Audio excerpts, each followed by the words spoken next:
Les doy la bienvenida un día más aquí a Directo a América. Ya saben que en este espacio de France 24 vamos a estar en los próximos minutos contándoles todas las noticias internacionales. Yo soy Rodrigo Sedano, vamos con ellas.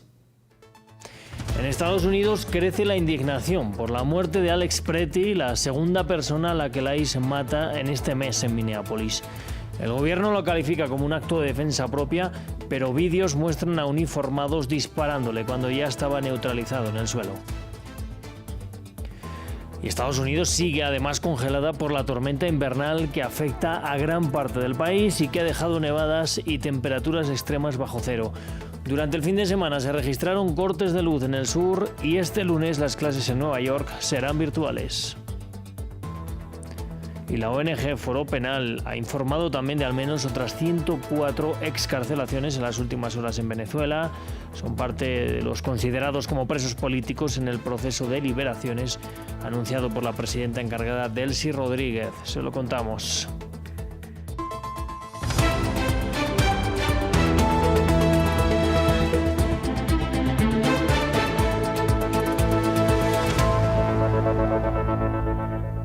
Pues abrimos el informativo en Minneapolis, en Estados Unidos. Allí continúan las manifestaciones en contra de los violentos operativos del ICE, cuyos efectivos han matado a disparos a 2 personas en lo que va de mes.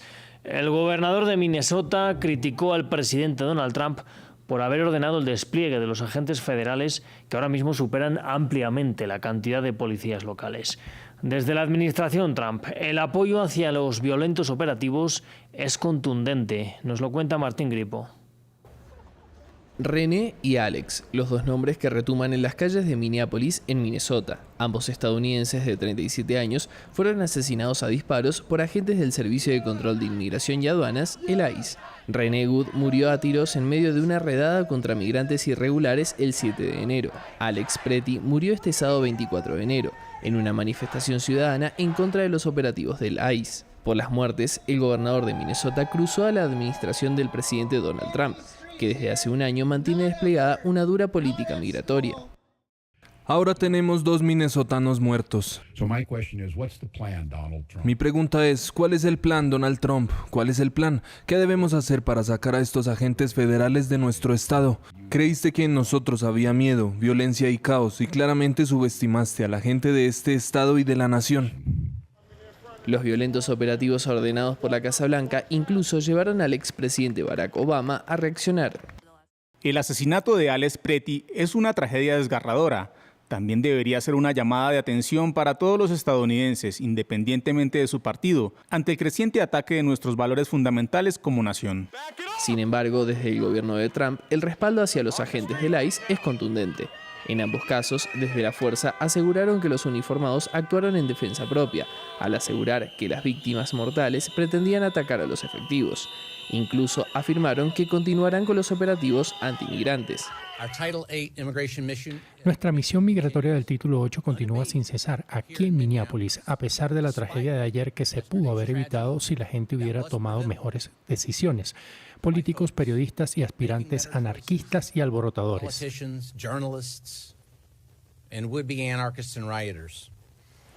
En Minneapolis, la cantidad de agentes federales es 5 veces superior a toda la fuerza policial local, tras las órdenes de la Casa Blanca. Estados Unidos sigue estando azotada por una heladora tormenta invernal que se desplaza hacia el noreste del país, desde Texas hasta Nueva Inglaterra.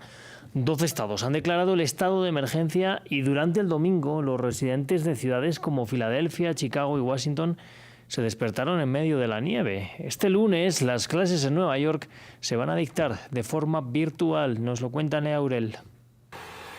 El Capitolio cubierto por un grueso manto de nieve.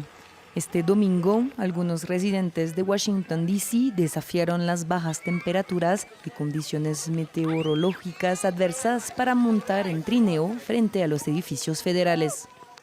Vivimos cerca y queríamos darle a los niños la oportunidad de jugar en la nieve. Llevamos toda la semana escuchando hablar de una nieve apocalíptica, pero sinceramente nosotros estamos muy emocionados. Sin embargo, no todos están disfrutando esta tormenta invernal. Desde la costa este hasta Texas, una veintena de estados están gravemente afectados, con carreteras intransitables, cortes de electricidad generalizados y decenas de miles de vuelos cancelados este fin de semana. En el estado de Nueva York, las autoridades permanecen en alerta máxima. Una especie de asedio ártico se ha apoderado de nuestro estado y de muchos otros estados del país. Y la tormenta de nieve que esperábamos ya está aquí, pero es brutal. Hace un frío que cala hasta los huesos y es peligroso. Una ola de frío sin precedentes en cuanto a su extensión y duración en Estados Unidos, provocada por la llegada de una masa de aire ártico procedente de Canadá. Se espera que el hielo y las nevadas continúen el lunes en gran parte del país, seguidas de temperaturas muy bajas, lo que provocaría peligrosos impactos en los viajes y las infraestructuras durante varios días, según señaló el Servicio Meteorológico Nacional. Vamos a hablar ahora del presidente electo de Chile, el ultraderechista José Antonio Kast, que ha visitado República Dominicana. Allí estuvo junto al presidente Luis Abinader en parte de la verja que el país está levantando en la frontera con su vecino Haití. Con ello buscan controlar el paso de migrantes, drogas y armas. Una visita que se enmarca en la promesa de control migratorio y expulsión de migrantes que Kast hizo durante su campaña electoral. Por haber dispuesto las medidas para poder conocer en terreno lo que ustedes han hecho y mostrarnos lo que es una solución integral del control de fronteras. Porque aquí nos han explicado una parte del control fronterizo, que consiste en la construcción de una reja, una verja, con todas las medidas de seguridad, tanto de control electrónico de todo tipo, también con control físico, con un despliegue importante del ejército. En Costa Rica cerró la campaña electoral a una semana de las elecciones que tendrán lugar el próximo 1 de febrero. Durante el domingo los aspirantes hicieron un llamado a salir masivamente a las urnas.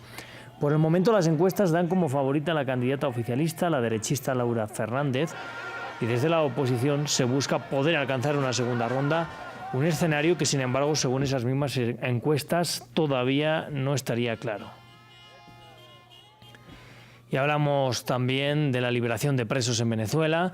La ONG Foro Penal ha informado de al menos otras 104 liberaciones en las últimas horas. Son parte de los que consideran como presos políticos en el proceso de liberaciones anunciado por la presidenta encargada, Delcy Rodríguez. Hasta antes de ese momento se habían cifrado entre 150 y 180 los presos liberados. Anteriormente nuestra corresponsal en Caracas, Daniela Zambrano, nos ampliaba.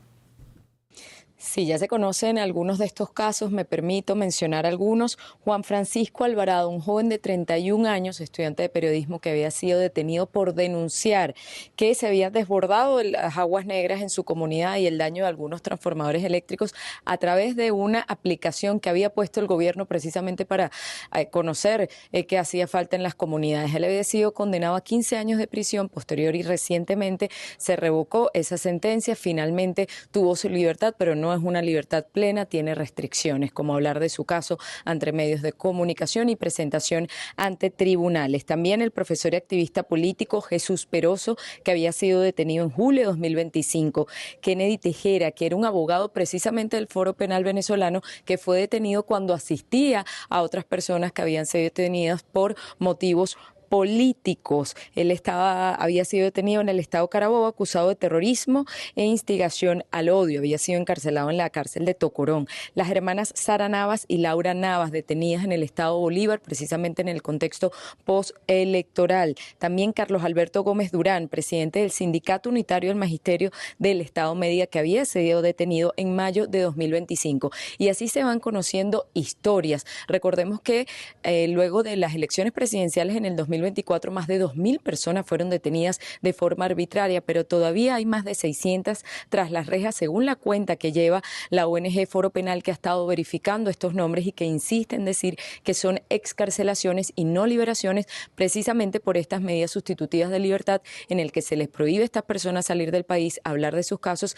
y tienen que presentarse periódicamente ante los tribunales. También está prevista para este lunes una comunicación, una llamada entre la presidenta encargada Delcy Rodríguez y el alto comisionado de las Naciones Unidas, Volker Turk. Recordemos que el gobierno insiste en que van más de 626 liberaciones, una cifra muy por encima de la que llevan organizaciones no gubernamentales. El problema radica en que el gobierno no muestra los nombres, no presenta las listas.